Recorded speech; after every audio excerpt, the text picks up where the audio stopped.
proved that there is value in having a backup done every day. And most of what you said on the Premiere thing, I found just the exact opposite. Like, as far as it being difficult to do, I have it run automatically every day. And it takes it a minute to back up the whole thing, doing an incremental one. It takes it almost 15 minutes to back up the entire thing with a full backup. So, I mean, as far as time goes, it's pretty much a non-issue. And as far as space goes, you can do the whole thing on a 1 terabyte drive easy enough. Well, there are two sides to the story as the debate went. So yeah, well, when you first came up with it, I thought, huh? Why would you not? I mean, the whole thing was that if you do a full backup, then you've got all your configuration files, your settings, and everything. If you're only backing up just your user files, you don't know which one to pick or anything. You're better off. It's a lot easier just to back up the whole thing. Takes a minute to do, and then if a program gets messed up like it did the day after that Premiere episode, you just find the files that are messed up, you copy them off your backup, and you're up and running. You haven't lost anything. Right. Otherwise, it's like walking across a tightrope without a safety net. Right. One of the things, though, you got to remember, the topic was, and it was very clear about the topic, was should you back up your hard drive, not should you back up your files. The question was, the debate was on whether you should back up your hard drive. That was the actual topic. So we all in agreement you should back up your files, but the question was, should you back up your hard drive? And that was well, if you didn't back up your hard drive, how would you know which one of those configuration files to back up? I mean, they're configuration settings for all your programs, but they're not in one place. So you can't just go to that and back up that file. Right. There's the other point of that. I do lots and lots of testing. So I install lots and lots of programs. And eventually, there's so much crap on my system. The best way for me to clear things out of there is to do a clean install. And once the clean install is done, then OneDrive automatically populates all of my important stuff right back to my system. But I will have cleaned out all the garbage, and all the programs that I've been testing are no longer there. I simply reinstall those programs that I constantly use, and I have a clean slate. So there is more than one way to say, okay, yes, back up your files, but not necessarily everything on your computer, because in my case, I want to get rid of the garbage that's accumulated. Okay, let's get Gordy. I'd like to get on to Gordy. Do you have a question? Yeah. Hi, Ron. Oh, I have a question for you. Are you in Arizona? Yes, in Silver Ridge. Oh, you're in Silver Ridge. Yes, yes. Good for you. All right. Your old stomping grounds. Yeah. Greg's too. Yeah. Hey, and that's the reason I'm calling. Being in Silver Ridge, the internet and wireless is extremely slow. Surprise! No news to you. Yeah, right. It hasn't changed. So it's about 20 megs down during the day and about 2 megs in the evening. So what I've done is I use my iPhone and I shut off the wireless and just go through the cell system. And I get about 50 megs using my iPhone, so I can watch a movie or things like that. However, I don't like doing it on a small screen, watching movies on my iPhone. So I'm trying to set up my laptop as a hotspot, and I'm having trouble doing that. I wonder if you could help. It's the other way around. You make the iPhone your hotspot. Yeah, that's what I mean. And I want to connect my laptop to that. So you let me just ask. Are you what service are you on? Verizon? Yes, Verizon is my cell service. Okay, because there's that big tower on Haas, at Haas there on, Right.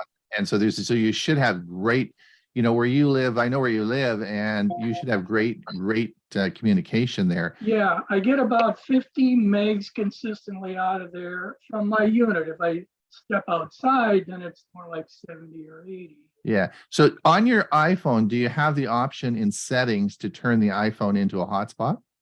Yes, and I have done that.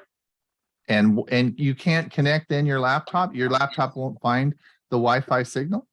Right now I click on I use a Windows 10 laptop and I do the network connection Mm-hmm. and my iPhone is not appearing in my list to select. Well, your iPhone won't Usually appear, you have your, to name it. your iPhone won't appear. What will happen is when your iPhone is broadcasting out that signal as a hotspot, it'll give an SSID, right? There'll be an SSID. I don't know what it's going to be called, but it'll be called something. And that's what you look for. When you look in your Wi-Fi settings on your laptop, you should pick that network up. Okay. The hotspot Don, I'm will- on T-Mobile and I have to actually set up that hotspot. I have to give it a name and then Well, it will show that name. on when I mine, go looking for it. it created it for me. You might have to name it or you can rename it, but on mine it created it for me. But it will send out a signal. Your phone then will but it has to be turned on. You have to go into the and also you have to Yeah, make it sure, is. and also you have to make sure that the plan that you have allows it to be a hotspot. And I think yours does, because you said it is there. Is there an option in your settings where you can turn the phone on to make it a Wi-Fi hotspot? Yes, there is. Okay, and it's turned on? Yes, it is. And is there an SSID on there? Does it give you, or do you create one? What's the name of the network then it's going to create? I don't see anything. I'm in the settings on my iPhone Yeah. and I It don't should- see anything that talks about SSID. So it should be when it's right in the area that when you say make it a hotspot and you turn that button on, is there not another menu that comes up and says this is what your SSID is? It may not say SSID. It may just say what your network What your name network is. is? It should tell you what your network name is. No, it does I'm not. not seeing that here. What I have is a button that says allow others to join, which I have turned on. Right. And it gives me the Wi-Fi password. And then a maximum compatibility, which I have also turned Yeah. on. Name of the phone. Oh, I know what might be the problem. How old's your laptop? About 5 years. I wonder if it won't see. I bet you it's broadcasting out on 5G. It's 5 megahertz. I wonder if it's broadcasting out on 5 megahertz and your laptop's too old to pick up that. If your laptop's really old and it only picks up 2.4, then it won't see that network. No, I have 5 and 2.4. Oh, you have both. Okay. Yes. So I don't know. Your laptop should see that. It should just see that as a Wi-Fi in your Wi-Fi network. Gordy, why But can't when you you set up the ask? hotspot, it should give you a name of that hotspot. And that's what you need to look for when you The- look at your On an Computer. iPhone, the name of the on an iPhone, the name of the hotspot will be the name of the phone. So Okay. mine says to connect using Wi-Fi, choose Chris's iPhone SE. And it So I- says that right on that same where he was reading, allow others to join in Wi-Fi password. Right. Just keep scrolling down. It'll say how to connect. All right, and I'm looking for that because it says look for Gordon's iPhone. And Yeah. I'm not Okay. finding that. So you're not seeing it on your Windows machine. That's right. I'm not seeing it on my Windows laptop. Any ideas, Chris? Windows.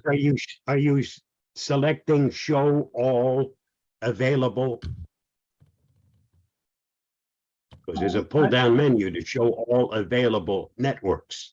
And that's where you'll find the new one that's just been added. Select and show all available networks. So I go into the settings under networks, look there. Yep. All And right, that's where you should find your phone. all right. I see a thing here. It says mobile hotspot, and I just clicked on that. Would that help me? Or is that for using the laptop as a hotspot? I don't know. I didn't follow. Say that. On my laptop, there is a thing there. It says mobile hotspot. That's making No, your you want to laptop. look at the network. Okay, You want to that's look the at the other way. network then. settings. Yep. All right. All right. Well, I'll do some looking around under settings. Okay. Make sure you reboot your phone, and you might want to reboot your computer. Oh, okay. I- Gordy, this I is- just had a question. How come you're not casting from your phone to your larger screen? All right. So one of the things I try to do, I watch Netflix, but I also watch movies that I have saved on my DVR through Xfinity back in the Chicago area. And it will not let me cast. Xfinity will not let me cast. Okay. I want to get a few more people in. So thanks, Gord. All right. Thank you. Greg, go ahead. Hey, I just want to know, Gordy, is it still raining pretty heavy down there? Yes, this is a rainy day, forecasting a half inch. So it's a steady light rain. Good. For Bob, are you still on the ocean or are you home? I'm on the ocean, rocking away. Yeah, can you talk a little bit about what you saw? Lots of waves. We've seen Honolulu. I posted on our Website? oh shoot. No, not on the website, Facebook. on the Facebook page, a link to a photo album that's constantly being updated. Each time I take a picture, it goes up onto that album. And if you want to know what I'm seeing, take a look at what the camera sees. Thank you, Bob. You're welcome. Guys, there's quite a discussion on LastPass and chat.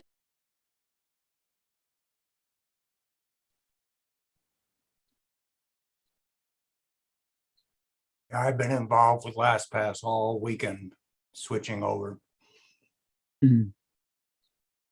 There we go. Yes. So for everyone, just let everyone know, I think that we've planned a show in February. I think it'll be this, I'm not sure about this, but it'll be the second week in February, I think, where we're going to devote the whole show to password managers. Mike, we had to talk about that earlier. We're going to get you involved as well. And we're going to talk, the show will be about password managers and the LastPass dilemma. So that's a new one coming up in February, so stay tuned. I certainly will be a veteran of the experience of switching. Exactly, Mike. Thanks so much. Yeah, that's great. So we'll be talking about that. It'll be I think the second week in February. But we're not. One thing to keep in mind, everybody's going to be switching away from LastPass, which will make somebody else the king of the hill. And then all the attackers will be concentrating on that one and breach it.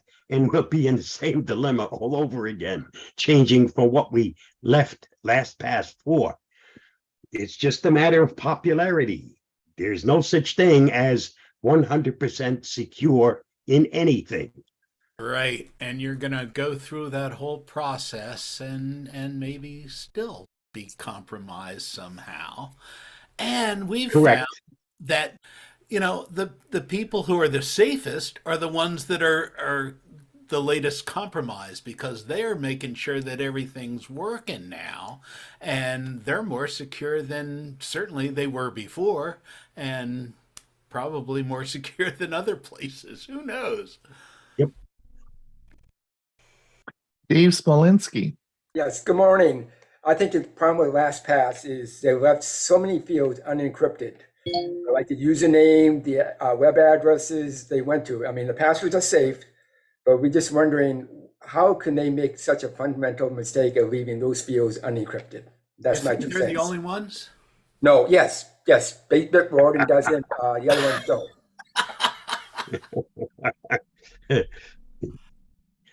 Well, very interesting. We're going to talk all about that on the show.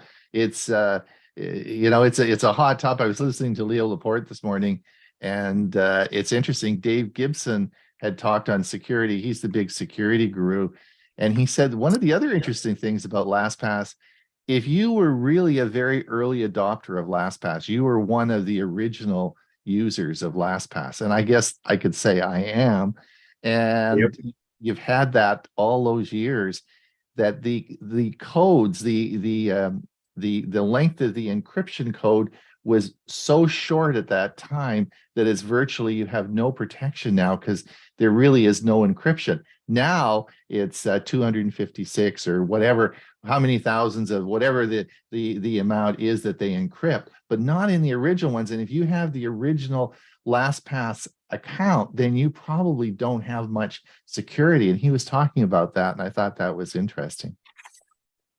So yes, Dave, it's a lot of things happening. But we'll see. We have as people are leaving LastPass, we have a lot of our even our staff within Tech for Senior have all moved away. So it should be a good topic, and we'll look forward to having it on. Having this discussion. Neil, go ahead.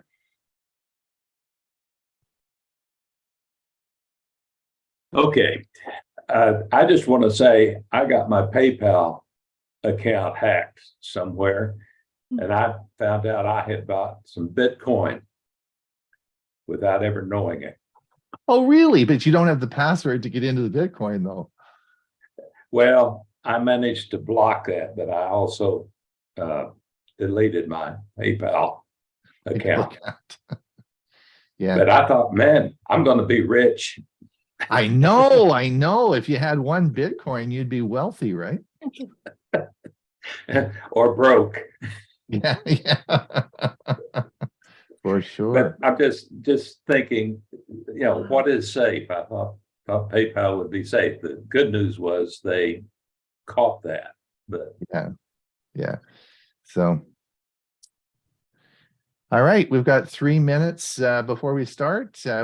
Anybody have a 3-minute question, or if you're new here, we're going to be starting the show in about 3 minutes. So, welcome. And if anyone has a short question, a 2-minute question now, we can get going. I do have a comment. I have a question for Chris and Jim. Can I log into my Google Photos and create folders and everything in the folders? I mean, online instead of on my phone?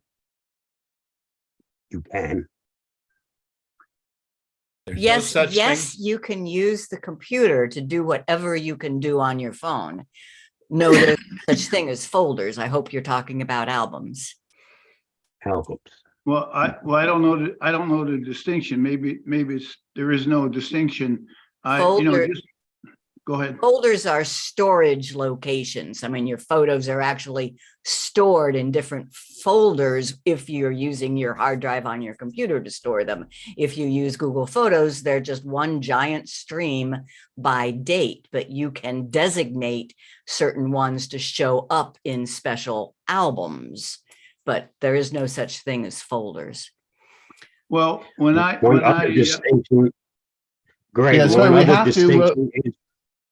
We'll carry on with this. We'll carry on with this in the question and answer, because we've got to get the show going now. Yep. All right. I'm going to mute everybody, and then we will get rolling here. Jim, I think we'll take your question later on. All right.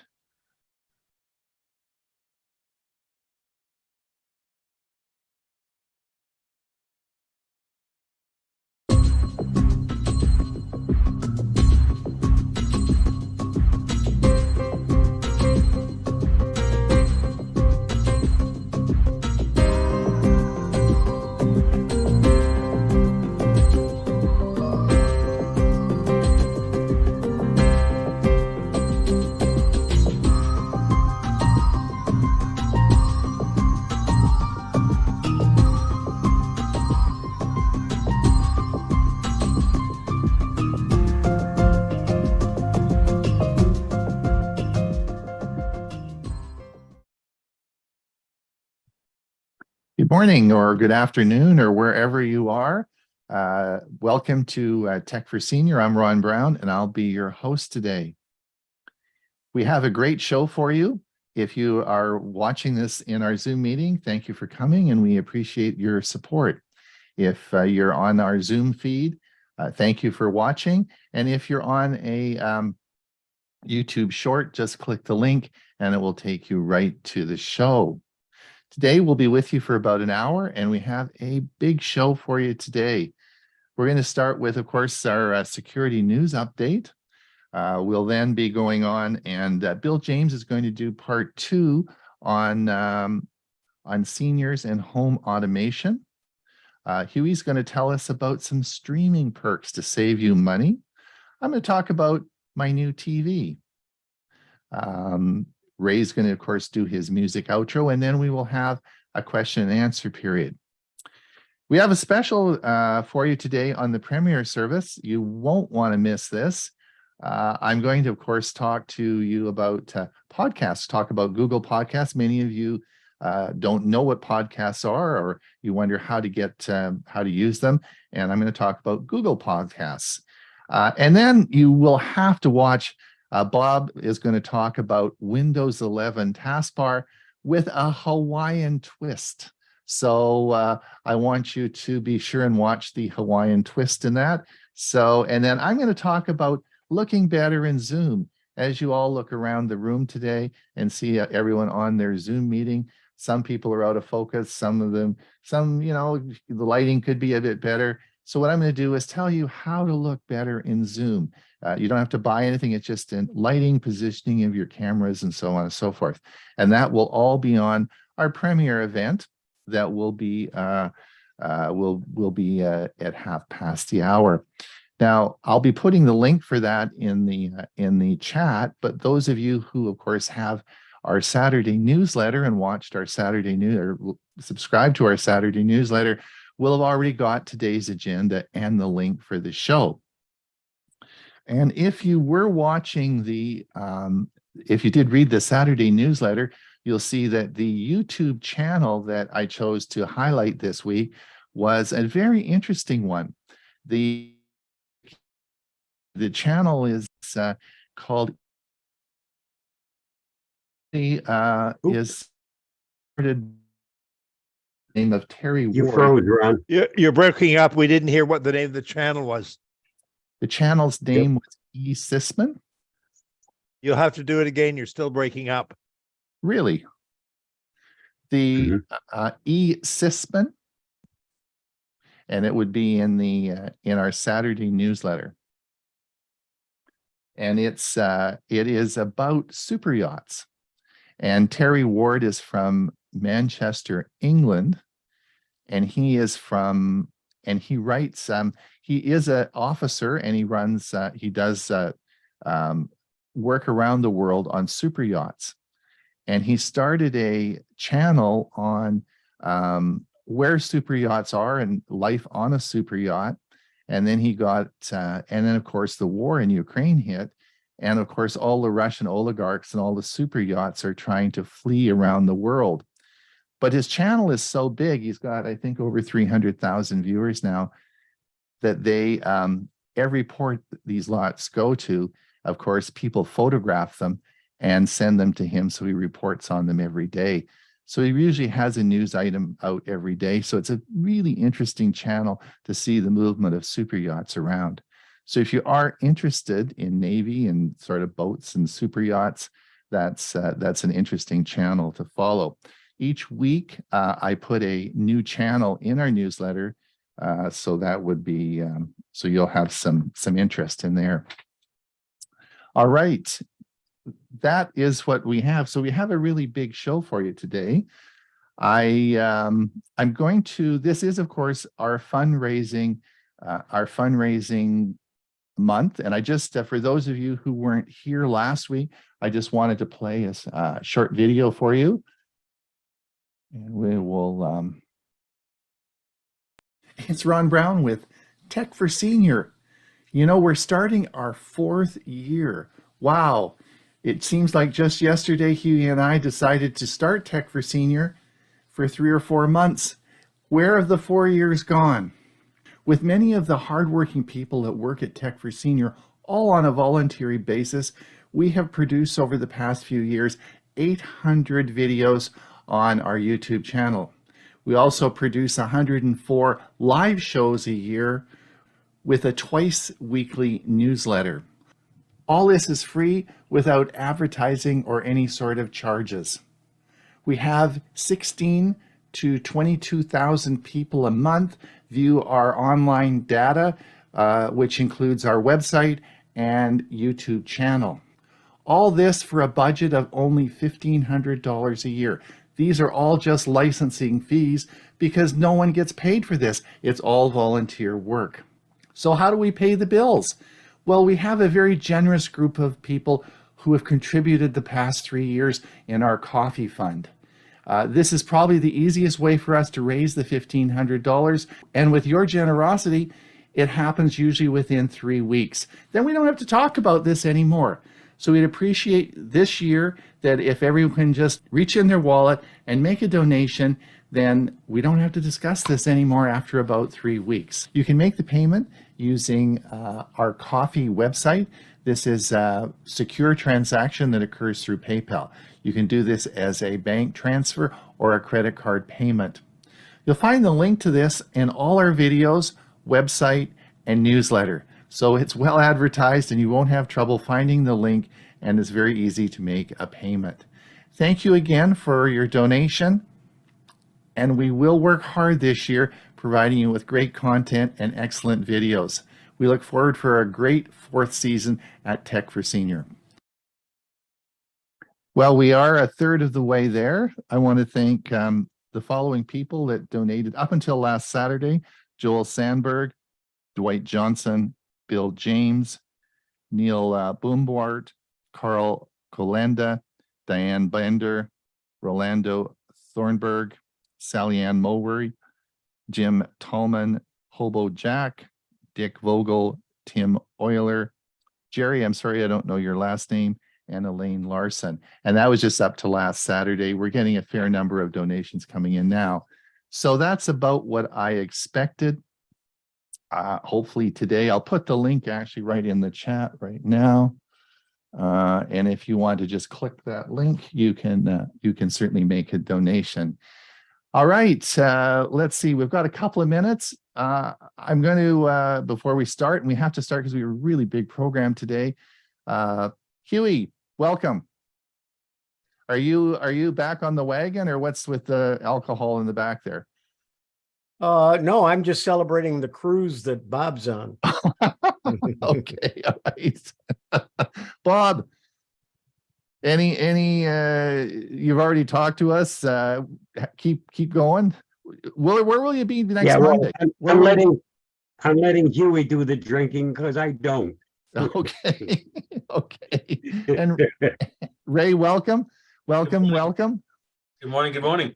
Good morning. And Bill James, welcome as well.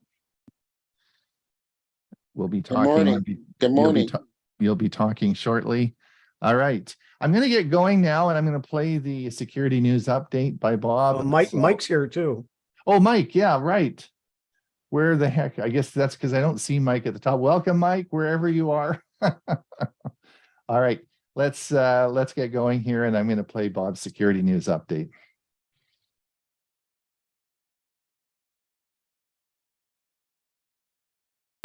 Here is the Avast Security News Roundup for the week ending January 13th, 2023. Drydax malware now attacking Mac OS systems with novel infection method. A variant of the infamous Drydax banking malware has set its sights on Apple's Mac OS operating system, using a previously undocumented infection method, according to latest research. It has adopted a new technique to deliver documents embedded with malicious macros to users without having to pretend to be invoices or other business-related files. Trend Micro researcher Armando Nathaniel Pedregosa said in a technical report. Drydax, also called BugAt and Crydex, is an information stealer that's known to harvest sensitive data from infected machines and deliver and execute malicious modules. Read more at the Hacker News. Microsoft ends Windows 7 extended security updates on 1/10/2023. Windows 7 Professional and Enterprise editions will no longer receive extended security updates for critical and important vulnerabilities starting Tuesday, January 10th, 2023. Microsoft launched the legacy operating system in October of 2009. It then reached its end of support in January 2015 and its extended end of support in January 2020. The Extended Security Update program was the last resort option for customers who still need to run legacy Microsoft products past the end of support on Windows 7 systems. All editions of Windows 8.1, launched 9 years ago in November 2013, will also reach end of support on the same day. Read more at Bleeping Computer. Millions of vehicles at risk.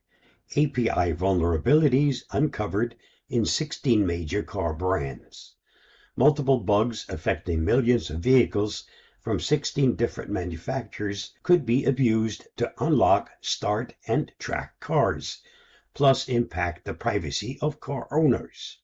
The security vulnerabilities were found in the automotive API-powered Acura, BMW, Ferrari, Ford, Genesis, Honda, Hyundai, Infiniti, Jaguar, and Kia. Also for Land Rover, Mercedes-Benz, Nissan, Porsche, Rolls-Royce, Toyota, as well as in software from Revere, Sirius XM, and Spirion. The flaws run a wide gamut, ranging from those that give access to internal company systems and user information to weakness that would allow an attacker to remotely send commands to achieve code execution. Read more on the Hacker News. FBI warns of imposter ads in search results. The FBI has issued a public notice which includes advice to block advertisements. It's no secret that rogue ads have been a particular plague on the internet for as far back as we can remember, from irritating pop-ups and spinning "you've won a prize" banners to adverts pushing malicious redirects and malvertising. You never quite know what's waiting in your browser when the page you request loads up. The FBI warning concerns fake ads impersonating the real thing and diverting potential victims off to parts unknown. Read Malwarebytes Labs for more. CNET has been quietly publishing AI-written articles for months. CNET has been publishing articles written by AI and edited by humans since November, following other news outlets. CNET reporter Jackson Ryan published an article last month describing how ChatGPT, an AI that can generate human-sounding text, would affect journalists and the news industry. ChatGPT is a stunning AI, but human jobs are safe for now. The very publication that Ryan's articles has been quietly publishing articles written by AI since November, according to Futurism and online marketer Gail Breton. the AI written CNET articles via the byline CNET Money Staff, which is identified on the outlet's website as AI content published under this author. Byline is generated using automation technology. Read more at Gizmodo. Microsoft to throw $10 billion at ChatGPT. Microsoft is thinking of investing $10 billion into OpenAI, the owner of ChatGPT, AI-based chatbot.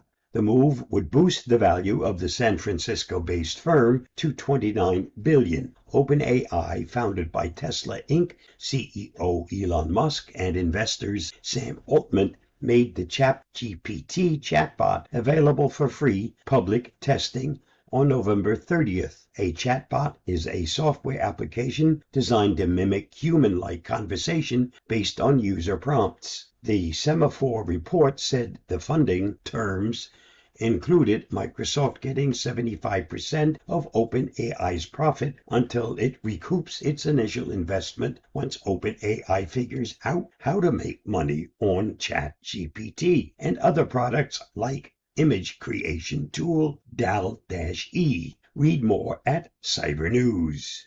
FAA system outage halted all plane flights on Wednesday. The FAA first issued an advisory just past 4 a.m. Wednesday that a technical issue impacted its notice to air missions systems, and it announced a couple of hours later that it had ordered all airplanes to pause domestic departures until 9 a.m. to ensure flight safety. Thousands of flights were delayed and hundreds have been canceled, but airlines are gradually restoring normal operations. Buttigieg said he directed the FAA to conduct an after-action process to determine the cause of the glitch and make recommendations for next steps to be taken. Flights are back up and running. Read more at The Hill. This week's must-read on the Avast blog. Read Avast's top article on think twice before you add anything to exceptions, even if an antivirus detection dialog annoys you at the moment. Read the article at the Avast blog link, or watch my video on this topic at the YouTube link listed. Did you know Nintendo was founded in 1889 as a playing card company? They didn't make their first video game until 1978. On average, people read 10% slower from a screen than from paper. I guess I'm an exception. I fall asleep when I read from paper. There are more than 5.1 billion active users on the internet, with Asia comprising more than 50% of the total traffic. Just thought you might want to know. And that wraps up this week's Avast Security News Roundup. Stay safe, stay secure, and I'll see you again next week. Bye-bye.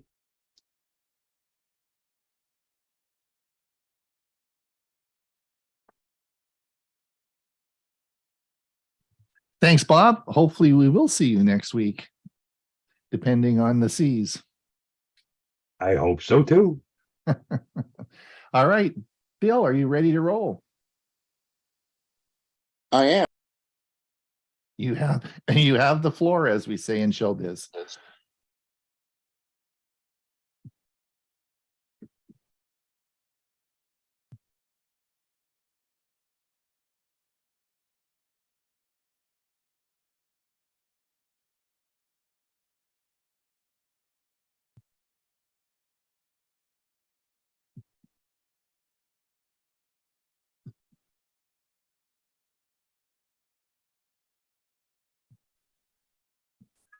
Good morning. This is my second installment on our three-part series on aging in place. A series entitled Home Automation for Seniors. The stairs are getting so hard to climb.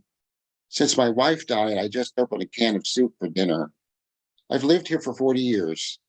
No other place will seem like home. These are common issues for older people. You may share the often heard wish, I want to stay in my own home.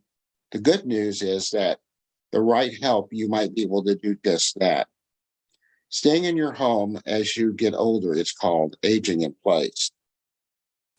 If staying as your home isn't important to you, you may still have concerns about safety, getting around, or other activities of daily life. Home automation technology is increasing in the number of households. It's because of all the benefits it presents. These technology systems and assisting equipment have become a viable option for those who would rather stay in their homes than move to assisted living facilities. To sum it up, home automation for the elderly and disabled is changing lives every single day. Here are some ways that home automation technology can be used effectively to help keep people with disabilities and the elderly safe and help make their lives a little easier. How to plan ahead to age in place. Planning ahead is hard because you never know how your needs might change. The first step is to think about kinds of help you might want in the near future. Maybe you live alone, so there's no one living in your home who's able to help you. Maybe you don't need help right now, but you live with a spouse or a family member who does. Everyone has a different situation. Automatic light controls is a beginning. It's a great starting point when looking at home automation for the elderly or disabled. Technology allows for lights to be controlled with a remote control or an app on a smartphone and can serve as an excellent option for those who have trouble with mobility or reaching light switches.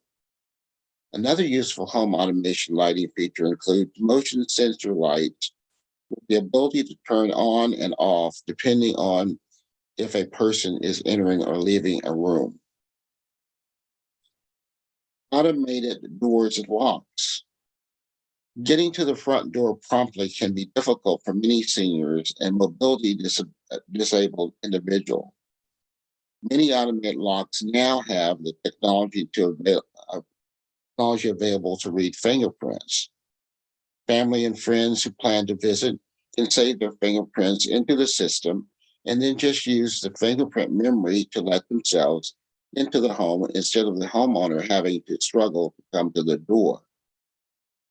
Using automated locks on doors, trusted friends and family members will also have the ability to ensure that a door is locked from wherever they are, just by using a smart app on a device such as a tablet or a smartphone. Home safety and security. Home automation for elderly and disabled can help feel safer and more secure in their homes. During a medical emergency, security systems can be connected to allow a person in medical crisis to access the help they need. By just pressing a button on the security system, someone will be automatically dispatched to the home without having to go through the steps to call emergency services. Automated appliances. Sometimes those who are considered elderly may forget to turn off the appliance in their homes. This can prove to be extremely dangerous. Home automation systems can be used to hone the settings of the machines to automatically turn off after a certain period. Many potentially dangerous common household appliances can be hooked up to a home automation system, including faucets, curling irons, toasters, and stoves. Home automation for the elderly and disabled can help people feel safer in their homes and decrease the worry of family and friends. Automated reminder systems. Automated reminder systems installed in the home can remind an individual about other important things, not just medicine.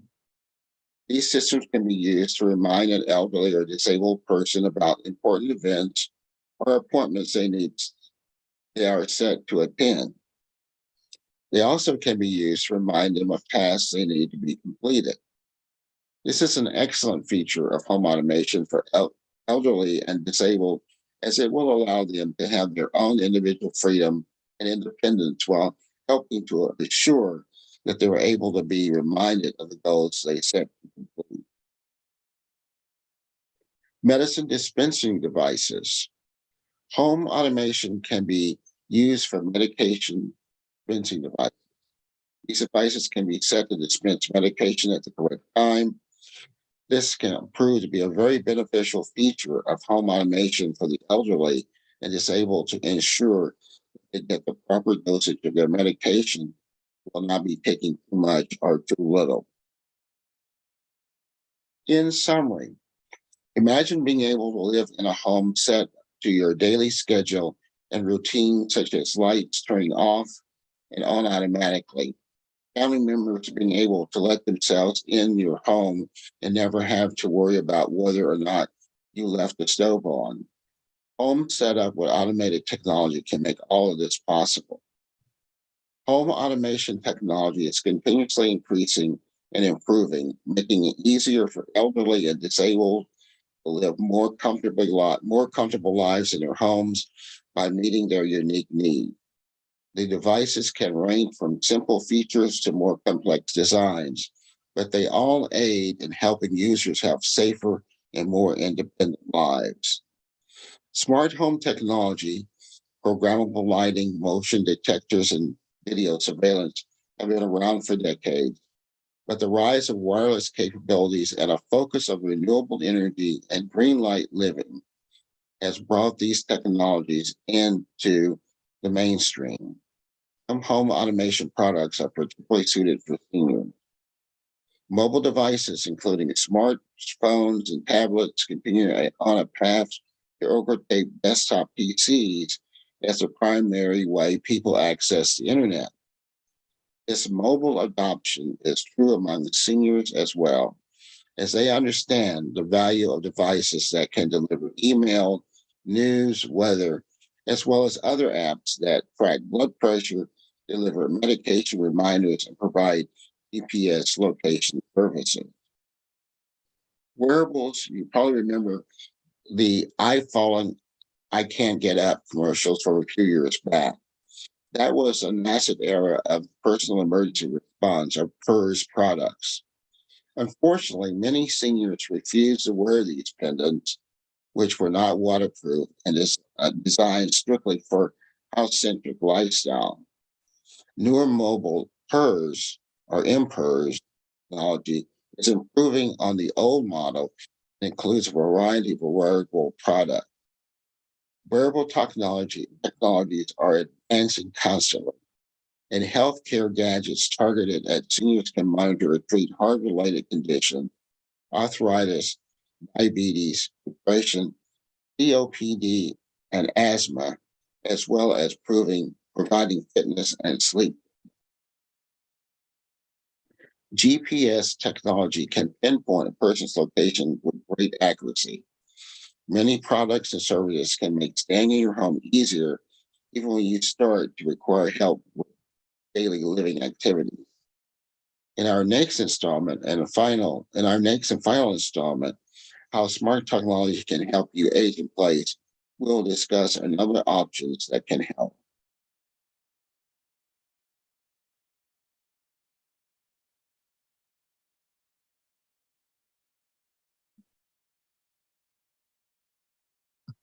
Back to you, Ron. Thanks, Bill. This year at Tech for Senior, we're going to be doing a lot of shows about this. I think it's a really pertinent topic. Today, I'm going to start that with our my smart TV, and I'll be showing you how seniors can use their smart TV. So that'll be there. Hewie, are you going to save us some money?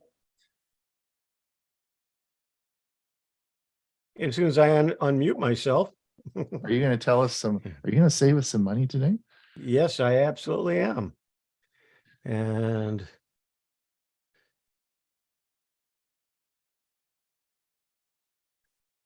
there we go.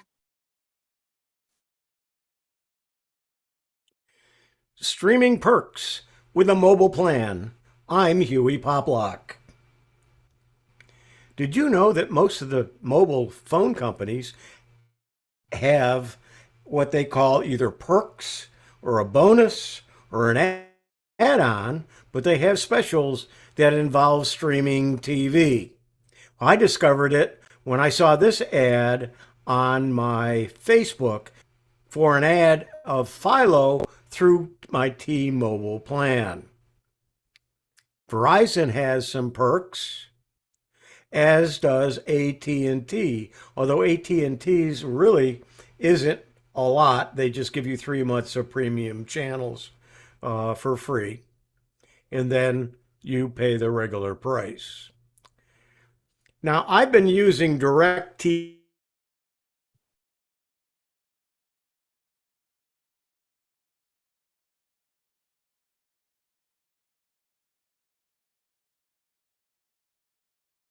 Where did Huey go? Whoops. I think he We had the should be same. back in a oops. second. Yeah, I think he had the same oops I had a couple of weeks ago. Yep. Something Mhm. went wrong with the internet. I gotta. Actually, it was a Zoom issue, but let me go ahead and start it over again. Yeah, that's what happened to me 2 weeks ago. Oh, let's see.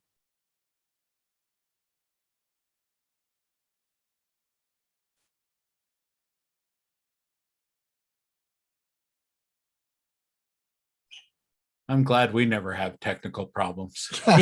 Yeah.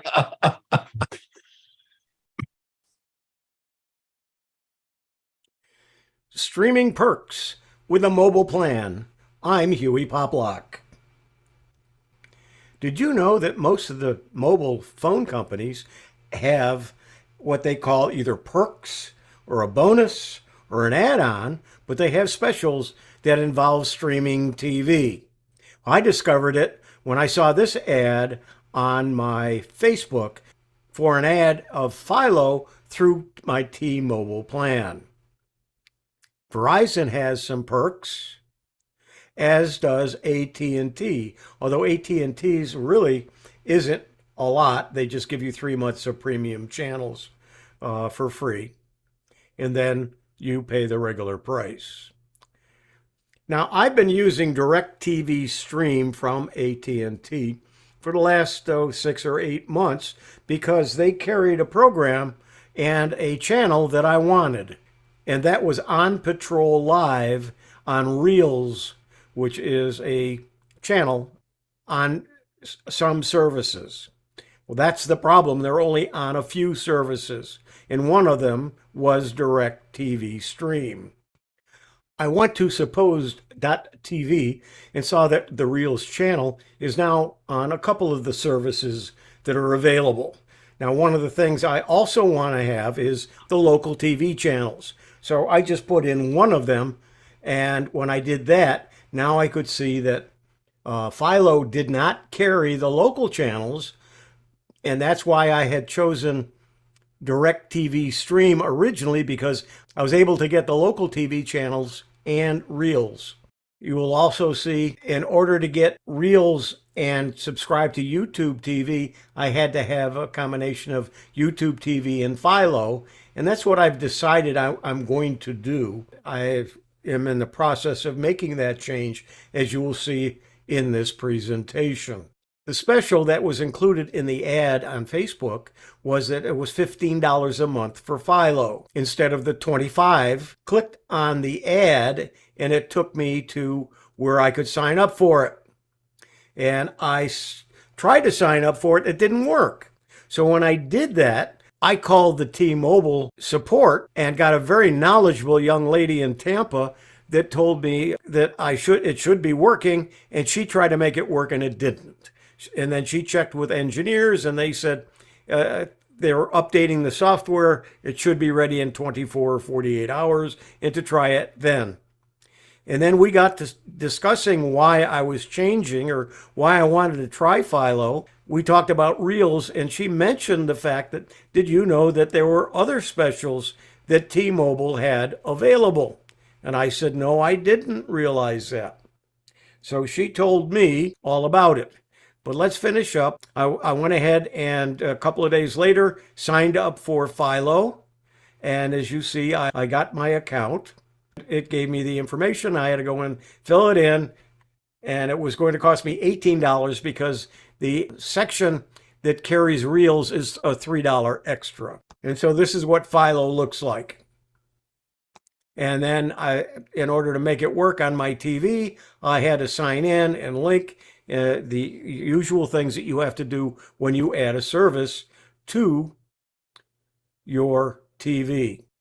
And then I was signed in and I can use Philo. The lady that I was speaking to in the T-Mobile tech support said, did you know that there were also other add-ons that you can get for free for streaming services? And I said, no, I didn't. She told me to go to my T-Mobile app, go to my account, and then where it says manage data and add-ons, to click on that. And so I did. When I did, she said, you'll see that there are a lot of extras that you can get. The ones you want to look at are the Apple TV, the Netflix Basic, which both of those will be forever free long as you maintain your T-Mobile account.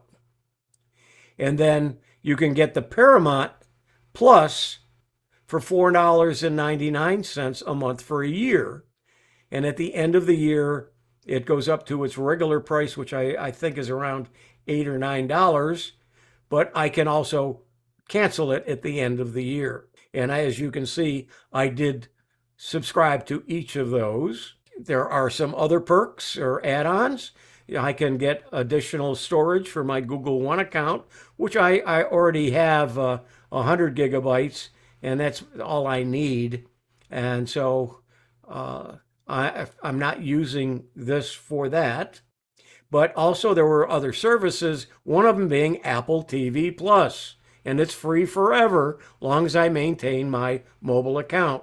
Apple TV is a streaming service featuring Apple originals, award-winning series, compelling dramas, and so on, as you can see. In addition to the Apple TV Plus, I could get Netflix Basic for free forever, again, as long as I have my T-Mobile account. And this is the Paramount Essentials that also, it's a mountain of entertainment of Paramount Plus.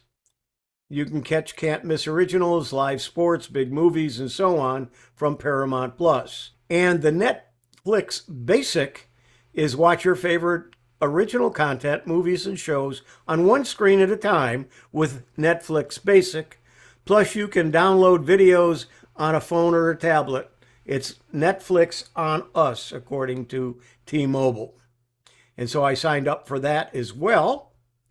So now I have Philo, and I am switching from DirecTV Stream back to YouTube TV, which I like the service and I like the menus better, but it's a personal thing. But I'm going to switch back, and YouTube TV is slightly cheaper, and DirecTV just raised their prices. So this is a good time for me to make that change. You can get streaming perks with a mobile plan, and I'm Hewie Poplock. Okay, sign me up. Yep. There we go. Excellent. So check with your provider and see if they have any perks for you. Yes, that's a very good thought. Yep. Excellent. All right. Let's get on. I'm going to talk now about aging in your home as well, and some of the things, and my new TV. So let's see where we go. Could be done. So for example, Facebook. So if you're in Facebook and you want to get a photo. Alexa, turn off TV. A lot of people complain that it can't. Okay. It's Ron Brown with Tech for Senior. I'm in the kitchen in my house. This is sort of the central area where we all sort of congregate. And this is our new Omni Fire 43-inch TV that we've had for about 3 or 4 months now. I'm really impressed with it, and I'm sort of an all-in Amazon guy. I was just watching, of course, Geeks on Tour, one of their videos. They have a very popular, it's called The Button Show, and they have it on Sunday, and Chris gives lots of good tips. So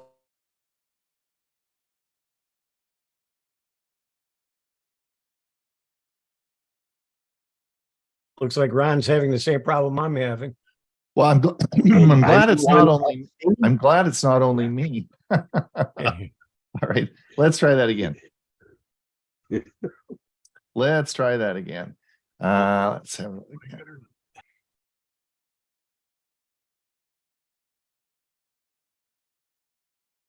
Could be done. So for example, Facebook. So if you're in Facebook and you want to get a photo. Alexa, turn off TV. People complain that it can't. Okay. It's Ron Brown with Tech for Senior. I'm in the kitchen in my house. This is sort of the central area where we all sort of congregate. And this is our new Omni Fire 43-inch TV that we've had for about 3 or 4 months now. I'm really impressed with it, and I'm sort of an all-in Amazon guy. I was just watching, of course, Geeks on Tour, one of their videos. They have a very popular, it's called The Button Show, and they have it on Sunday, and Chris gives lots of good tips. So I like to play, I can't always attend, so I like to play some of these while I'm cooking or working around in the kitchen. So I can control all the Amazon features in my TV. I can run the TV with Amazon. Alexa, turn on TV. Alexa, play YouTube. It can't be done. So you see, it's all the features of the TV can be controlled with Miss A commands. And add photos. All it does is take you to your hard drive. Alexa, so stop. The photos are in the cloud.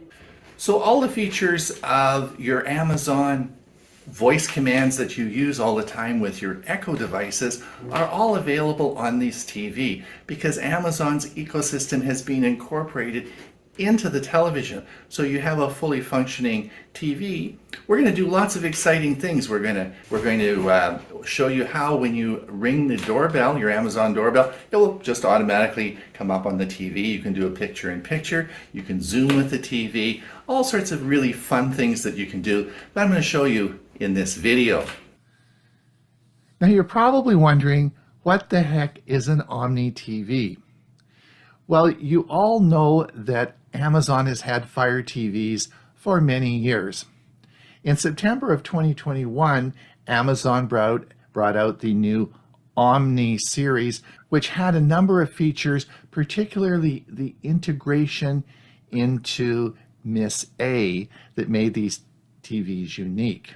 Now in January of 2023, we have 5 TVs in the Omni series. The 75-inch is a separate TV, and we'll talk about that in a minute. But the other 4 TVs, the 65, 55, 50, and 43-inch, are all the same with the same features. So let's have a look at what makes these TVs unique, and I'll give you a little bit of information about them and their price points. So the Amazon Fire TV 75-inch is a new TV that was brought out late in 2022, and it has a higher resolution screen than the other 4 models. It's a QLED Series 4 Ultra High Definition TV. This is unique, as I said, because it's different than the other 4 in the lineup. So let's have a look at the other 4 TVs. The prices I'm going to be showing you today are US prices just taken in January of 2023 off the Amazon site. These often are heavily discounted and may vary month to month. But the price of this TV is $1,299 in January of 2023. So these are the 4 TVs that are exactly the same, and you'll see the pricing on the left side of your screen. We have these are the Omni Series 4K UHD Smart TVs. These come with Dolby Vision and are integrated with Miss A. You'll see that they have 4 models, the 65-inch, the 55-inch, 50, and 43-inch TV. I purchased the 43-inch TV, and I'll show you that in the next slide. Now this is the current price of the TV I purchased, the 43-inch Omni Series 4K UHD. The price is $344.97 US. And I note now that it also comes with a mounting bracket for the wall. This is an added feature that did not occur when I purchased mine.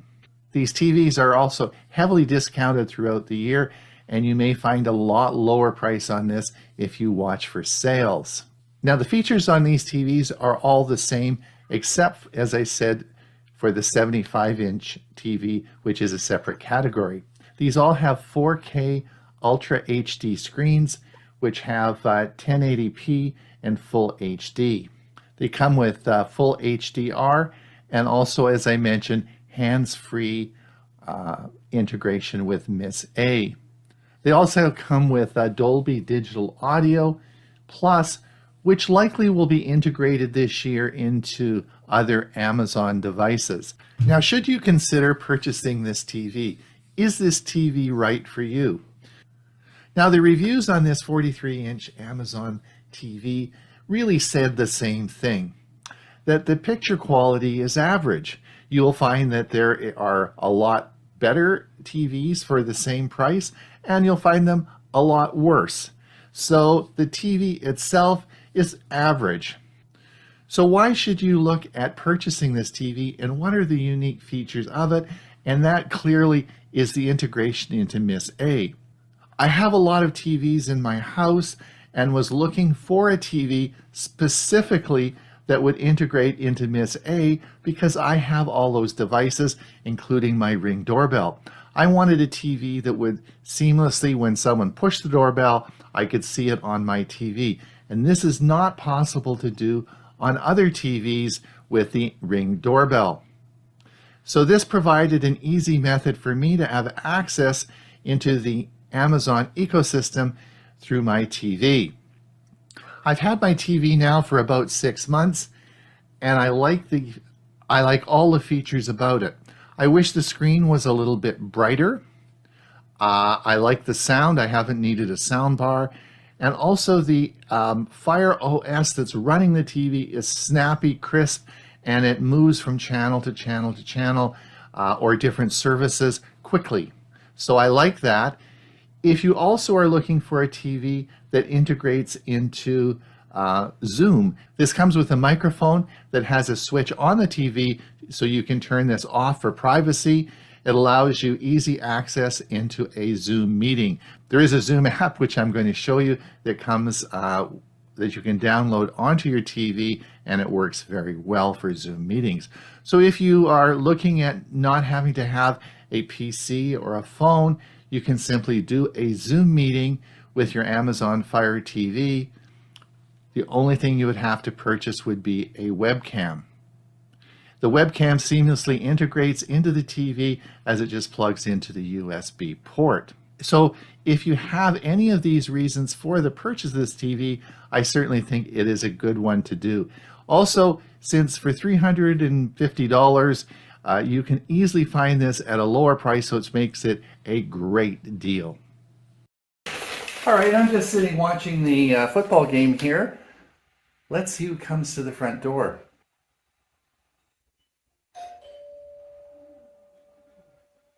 Now you see, of course, Gail is at the front door. Well, hello there. Good morning.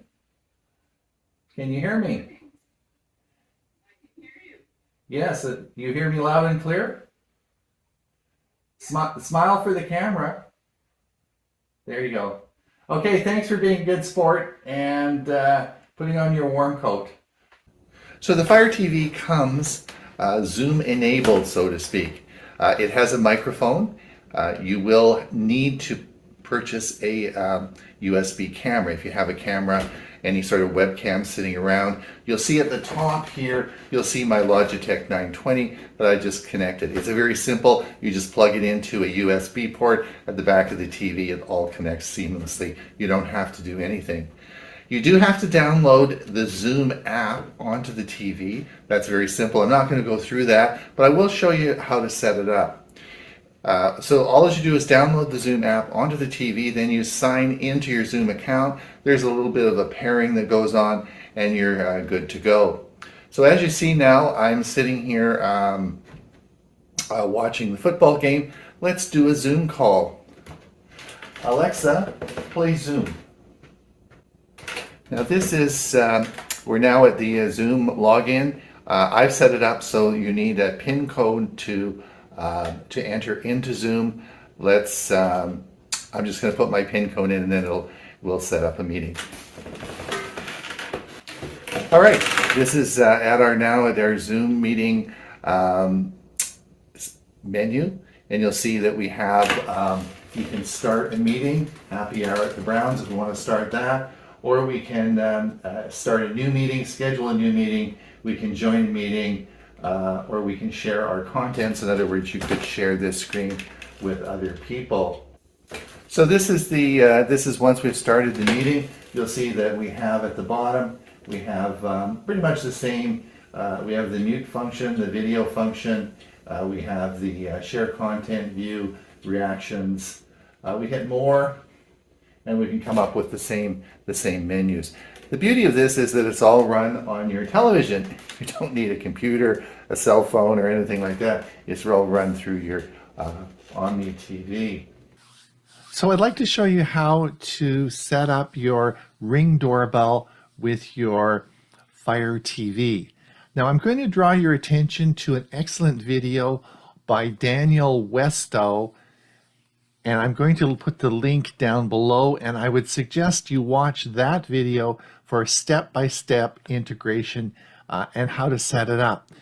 Now, I think things have changed. He made the video in 2021. In 2022, when I got my Fire TV, it sort of all happened. The next thing I know, Miss A is asking me if I want to use my Ring doorbell on my TV. So it all happened seamlessly and it worked. There is one specific setup in the Alexa app that I'd like you to draw your attention to, and I'm going to show you that in the next video. I am assuming that you have set up your Alexa app on your phone and that you have a functioning Miss A system. If you haven't, then I would encourage you to watch the video by Daniel Westow. So let's get on and let me show you the setting that you need to ensure that your Ring doorbell will work with your TV. All right, we are now on my Pixel phone, and I'm going to show you the Alexa app. We're going to open that, and we're going to come down to the bottom, and you're going to see devices. We're going to click devices. Once we do that, you're going to see at the top, you'll see cameras.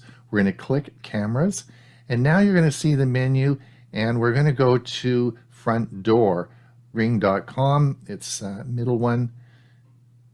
And when we click this, we're going to see my Ring doorbell, of course, but I want you to come up to the top right, and you're going to see a little cogwheel, which is the settings. Let's click that.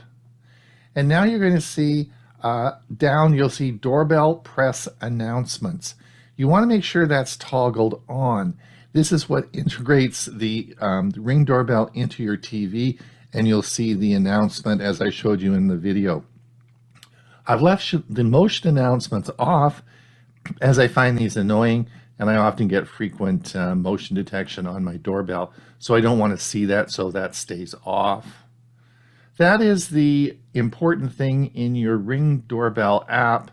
That is the important thing in the Alexa app. You must have that turned on.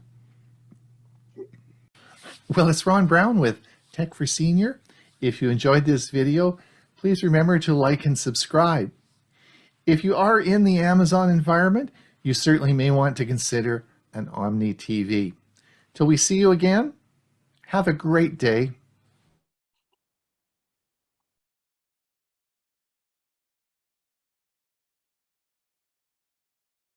All right. Ray, just before you get going, I'll say goodbye to our YouTube channel, and then we'll get on with the music. Thank you for coming. If you're over on our YouTube channel, we do have spots for you in our Zoom meeting. If you want to pop over and participate in the Q&A, we're happy to have you and we'll let you in. Otherwise, we'll see you same time, same place next week. Don't forget about our premiere service in about half an hour. All right, Ray, let me just let me turn this off and take it away. I'm disabled, so you have to allow me to get in. You're disabled. Sorry about that. How did that happen? Where did we disable you? When you lost connection. Oh, that's probably He's it. not, Okay. we're not co-hosts anymore. You're not. There you go. All right.